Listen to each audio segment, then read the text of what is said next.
Parents, teachers, caretakers, grandparents. I make the same statement again and again.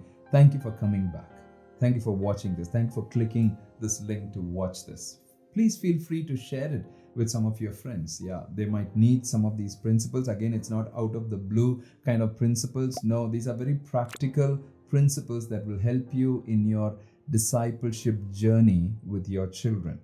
Few episodes ago, we started these different roles that we have to take. We started off with a caretaker, 0 to 2 years. And then we said you're a trainer, 2 to 5. And then we said you're a teacher, 5 to 7. Then an instructor, 7 to 10. And last episode, we talked about being a coach, 10 to 14 or 11 to 14. Today, 15 to 18. Now, this is an age many of the parents dread and said, oh my goodness, it's the teenage years between mad and madness. Yeah, this is where you become a mentor. You become a mentor, not a tormentor, but a mentor.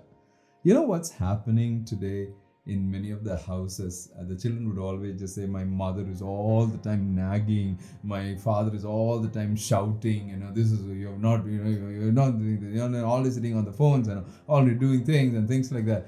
I think more than becoming a mentor, I think we've become a tormentor. We need to become a mentor. Now, what are the key things of you being a mentor? One of the key things of you being a mentor is how you're able to rule your spirit as you begin to deal with your teenager. How we are going to control our spirit, our frustrations, our angers, our disappointments, our discouragements, how we begin to. Now, there's a very beautiful statement, Dr. Karen Purvis, makes it.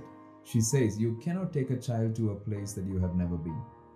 You can never take a child to a place you have never been. The second very important thing in the place of mentoring is this.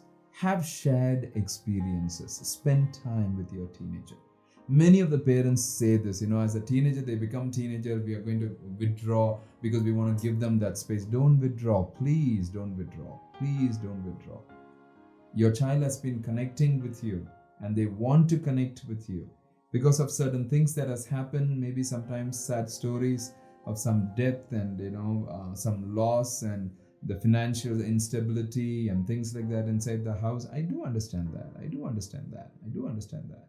But don't back out. Don't back out. You need to be there for the teenager.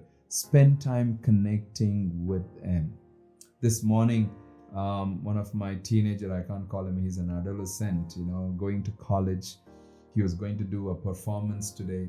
And when he was going to do a performance this morning, I made sure I called him and I just said, hey, you're okay. Don't get scared. Do it. What do you need to do? I know he's not a guy who was on the stage all the time. No. But he gave his name. And I think because he was willing to do it, the teachers, the professors, they said, let him do it. Even as a young person, he's 20, even as a 20-year-old. This morning, I spent that time just praying with him and connecting with him. See, as a teenagers, do not disconnect. Connect with them. I can't emphasize that statement again and again and again. Connect before you correct. Connection comes before correction, and sometimes it's not correction, sometimes it's redirection. Another very important principle in the mentoring stage is this. You need to spend time teaching them about principles, about paradigms. Begin to share your life. This is a beautiful age where you begin to share some of your stories.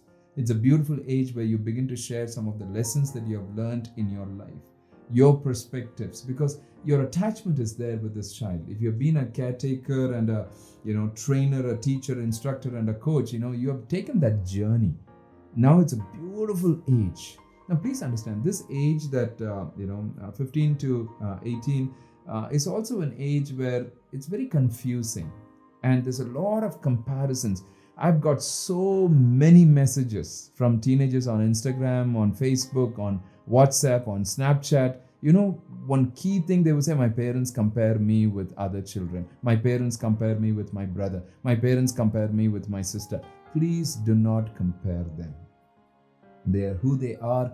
They are very unique, and there is no one like them. So in this mentoring place, let's make sure that we are constantly helping them to see. That's the last principle. Constantly helping them to see our heart of love and care. Connect, and that connection happens before correction. This morning, in the midst of all of the different things that was happening, I was talking to someone, and then there was this one program where there was some issue and they wanted to do a Zoom call and talk about that program. Then I had to deal with some of the things in the office. Then I have to work on another issue. In spite of all of that, this morning I spent almost a solid 25-30 minutes in creating a question paper for one of my girls. I said, give your book. You've been studying. I want to create a question paper. It's a 100-mark question paper that I'm going to make it. I sat and I made the question paper. Now, it's not about making the question paper and checking her if she's studied and if she's okay, because within 2 days she's writing her exams. Not that. The whole point is this. My daughter is going to look at me and just say, my dada loves me. My dada loves me. And that's why he took time, in spite of his schedule, he took time to make that question paper. See, that's a very important part of the mentoring journey. It's a very, very important part of the mentoring journey. If we don't walk that way, our children, I'm telling you, our children begin to disconnect from us, and they begin to, they are hijacked by their own friends and the other things that happens around them and easily influencing them. Let's not disconnect. Let's connect with them. Let's connect with them. It's very important that we connect with them.